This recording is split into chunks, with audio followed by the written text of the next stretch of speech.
Coucou à tous et bienvenue dans ma cuisine. Alors aujourd'hui, je vous propose la recette de ce délicieux poulet grillé et étouffé à la mayonnaise. Ha!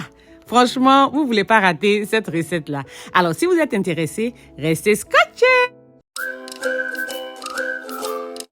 Alors ici, on va commencer par les ingrédients dont on aura besoin pour cette recette. Et là, j'ai mon poulet. J'utilise du poulet, un poulet entier. J'utilise du poireau, des poivrons, de l'ail, des oignons, du persil, voilà. Et j'ai du piment doux. Vous pouvez utiliser le piment que vous voulez. J'ai des feuilles de basilic. J'ai des feuilles d'oignons verts.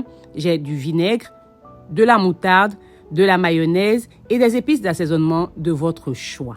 Alors ici, je vais commencer par apprêter mon poulet. Donc, on va le découper et le nettoyer correctement avant de commencer à l'assaisonner. Donc, je vais découper mon poulet en 4. Vous pouvez le découper comme vous voulez, en 8, en 10, en petits morceaux, en 2, voilà. Vous pouvez le faire, ça dépend de vous. Moi, aujourd'hui, je voulais le découper juste en 4. Donc, bien évidemment, avant de découper mon poulet, j'ai retiré toutes les graisses inutiles. Les graisses que je trouve inutiles sur le poulet, voilà, et je me suis débarrassée de ces graisses-là. Donc après, ça dépend de vous. Il y a des gens qui considèrent que ça apporte du goût au poulet. Voilà, j'ai posté cette recette-là sur ma chaîne, sur ma page TikTok, et il y a des gens qui m'ont demandé pourquoi j'ai retiré tous ces détails que je suis en train de retirer, dont je me débarrasse là. Voilà, que c'est ça qui apporte même le goût dans le poulet. Chacun a son choix. Moi, en tout cas, je me suis débarrassée de ça parce que je trouve que c'est inutile. Alors, mon poulet est prêt. Je vais le nettoyer correctement. Et ici, je vais utiliser du citron pour nettoyer mon poulet. Vous pouvez utiliser du vinaigre, du sel. C'est comme vous voulez. Ça dépend de vous. Moi, je vais utiliser du citron dans cette vidéo-là. Et voilà, pour nettoyer mon poulet correctement.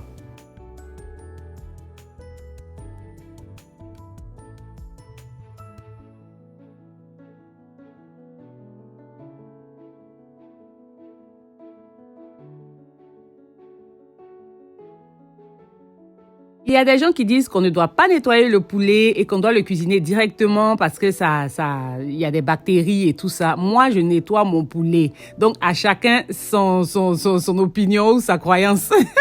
Moi, je lave mon poulet correctement, je le nettoie correctement avant de le cuisiner. Comme si j'étais en train de laver un bébé. Je le djegge, d'après les Ivoiriens, je le djegge correctement, d'accord?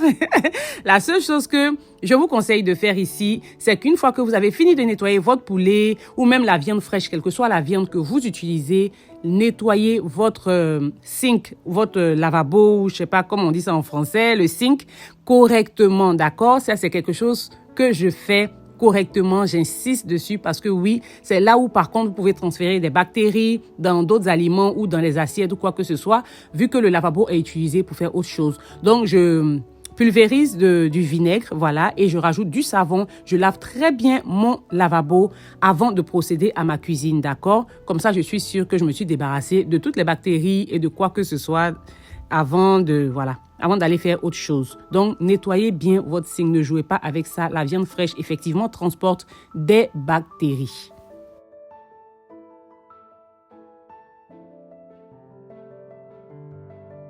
Alors, une fois que mon poulet est prêt, je vais utiliser du sopalin pour essayer d'absorber un peu l'excès d'eau qu'il y a sur le poulet. Et voilà, je vais l'assaisonner avec les épices de mon choix. Ce sont des épices jerk.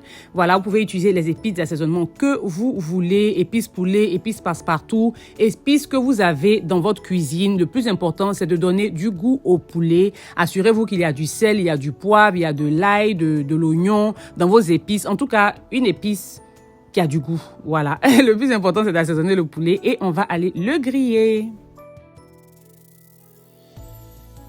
Dans mon huile ici, je vais jeter un morceau d'oignon et quelques tiges de citronnelle, voilà, c'est juste pour parfumer mon huile. Vous pouvez parfumer votre huile comme vous voulez, de l'ail, des herbes, c'est comme vous voulez. Ou vous pouvez même ne même pas parfumer votre huile, utiliser l'huile directement, ça dépend de vous. Ça, c'était juste mon choix. Alors là, je vais griller mon poulet. Je veux juste m'assurer que les deux faces du poulet sont bien grillées, bien dorées, comme je veux. Et voilà à quoi ça ressemble, d'accord? L'intérieur du poulet n'a pas besoin d'être à 100% cuit, vu que le poulet va aller terminer sa cuisson dans le four.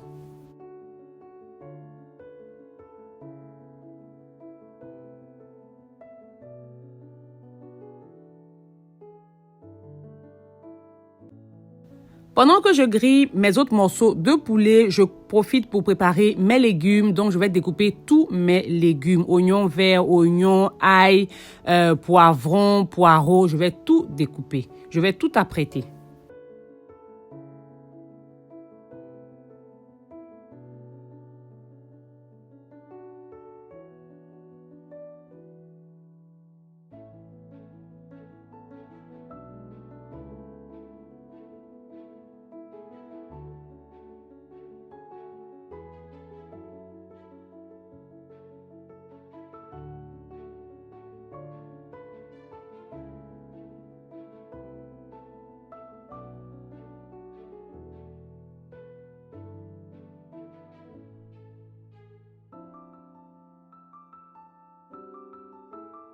Une fois que mes légumes sont prêts, je vais les renverser dans mon bol. Donc, tous mes légumes ici sont prêts. Je vais les renverser dans mon bol et on va assaisonner pour préparer, parce que c'est ce mélange-là, en fait, qui va aller assaisonner le poulet au four. Donc là, je rajoute les épices que j'ai utilisées pour mariner le poulet. Donc, les épices de votre choix. J'ai rajouté du sel, du poivre. Je rajoute ma mayonnaise. Je vais aussi rajouter de la moutarde. La quantité de moutarde dépend de vous. Je vais aussi rajouter du vinaigre. Alors, j'ai utilisé le vinaigre de cidre de pomme, c'est mon vinaigre préféré. Mais vous pouvez utiliser le vinaigre que vous voulez ou même du jus de citron, ça dépend de vous.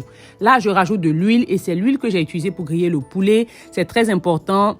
Rajouter un peu de l'huile qui a été utilisée pour griller le poulet. Tout ça, c'est le goût qu'on est en train de mélanger comme ça, rassembler comme ça pour aller cuire notre poulet, terminer la cuisson de notre poulet au four. Là, maintenant, j'ai bien mélangé. Je vais étaler du papier aluminium et au-dessus du papier aluminium, je vais étaler une couche de papier cuisson, d'accord? Juste pour que mon poulet ne soit pas au contact du papier aluminium, mais au contact du papier cuisson. Donc, une fois que ça c'est fait, je vais venir renverser 2 cuillères à peu près, ou la quantité que vous voulez, hein. Je vais mettre un peu de légumes, voilà, juste en dessous là comme ça, sur le papier cuisson, et au-dessus des légumes, je vais poser mes morceaux de poulet et je vais encore mettre des légumes au-dessus des morceaux de poulet avant d'emballer, voilà, mon poulet et de le mettre au four.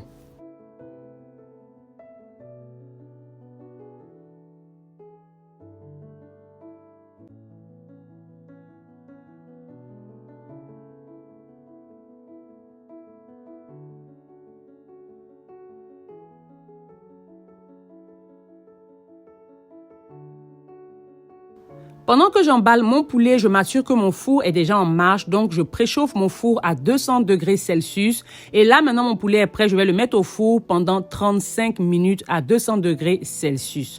Voilà. Pendant que mon poulet est au four, je vais apprêter mon accompagnement. Donc, ici, on va le manger avec de la tiéké. C'est du couscous de manioc. Voilà. C'est délicieux. Mais vous pouvez accompagner ce poulet-là de ce que vous voulez. Du riz, des frites de pommes de terre, de la loco, de l'igname. C'est comme vous voulez, même du couscous, ça dépend de vous. Donc, mon attiéké était congelé, j'ai laissé dégivrer et voilà, je l'ai réduit en poudre, voilà, avec ma main. Et une fois que j'ai fini de casser toutes les boules, j'ai bien émietté mon attiéké, je vais le mettre dans mon couscoussier et je vais le cuire à la vapeur. Donc, le réchauffer, il est déjà cuit, je vais le réchauffer à la vapeur. Vous pouvez le mettre aussi au micro-ondes. Quand je suis vraiment pressée, je le réchauffe au micro-ondes, mais quand j'ai le temps, je préfère le réchauffer dans mon couscoussier. Je trouve que ça me donne une meilleure texture à mon attiéké, en fait. Voilà, c'est juste une question de choix. Vu que l'attiéké, même à la base, il est cuisiné, il est préparé avec un couscoussier. Donc, il est cuit à la vapeur. Donc, voilà, je trouve qu'il donne une meilleure texture. Et voilà, mon attiéké est bien réchauffé. Mon poulet aussi est prêt et il vient de sortir du four. Donc, je vais bien déballer devant vous pour vous donner une idée de ce poulet-là, à quoi ça ressemble, d'accord? Voilà à quoi ça ressemble quand ça sort directement du four. On découvre ensemble, mais il n'y a rien à dire. Vous pouvez faire cette même recette-là et utiliser de la viande de bœuf, de la viande de mouton, du poisson, c'est comme vous voulez.